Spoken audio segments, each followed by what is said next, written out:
So good evening everyone, I am Nadego Jennifer, and for today's video, we are assigned to choose one topic from our semi-final coverage. So I choose the types of tests to measure knowledge, process, and understanding. In this test, there are two types, which are the objective test and subjective test. When we say objective test, this kind of test or this kind of assessment need only one correct answer or a specific answer.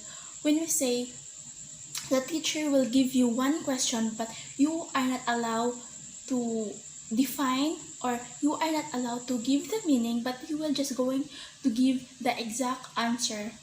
And when we say subjective test, this kind of test is to measure the ability of the learners, which they can express their own experience, their own meaning, and they can elaborate more with their own understanding on how they interpret the question. So next, there are some kind of objective tests. We have 5. First is the pencil and paper test. This kind of assessment or this kind of test is required to use paper and pencil, or how do you call this is a written test. Second, as the simple recall.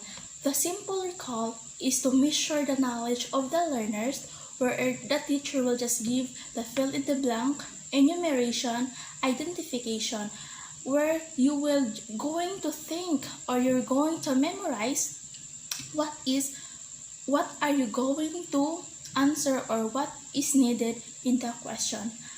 And the third is alternative response test. This kind of test is you have two choices. This is also using paper and pencil. It might be true or false, or yes or no. And the fourth is multiple choice test.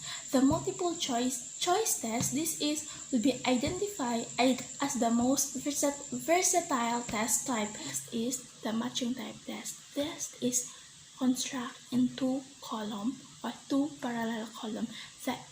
It may be the column A and the column B.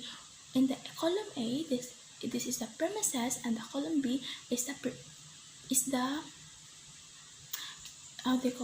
response. So the matching types, there are two types of matching types: the perfect matching types and imperfect matching types. When we say perfect matching types, the premises is less than the responses.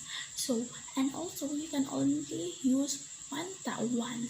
You can only use once in the responses. And when we say imperfect matching types, this is not equal. For example, and the premises is more than the responses. So you can use once, more than once from the response. So next is the subjective test. So in subjective test, there is essay, restricted response items, and extended response items. When we say essay will allow the student to feel free to expound, feel free to share their experiences, that you have the freedom to choose, you have the freedom to write whatever you want to do or whatever you want to write. But the important is it is still related from the topic. And the next is restricted response item. This response is you are free but there is limitation. And the extended response items is everything is free. All I can see and extended response items is generally you have the freedom, which is you can choose it, but the answer will still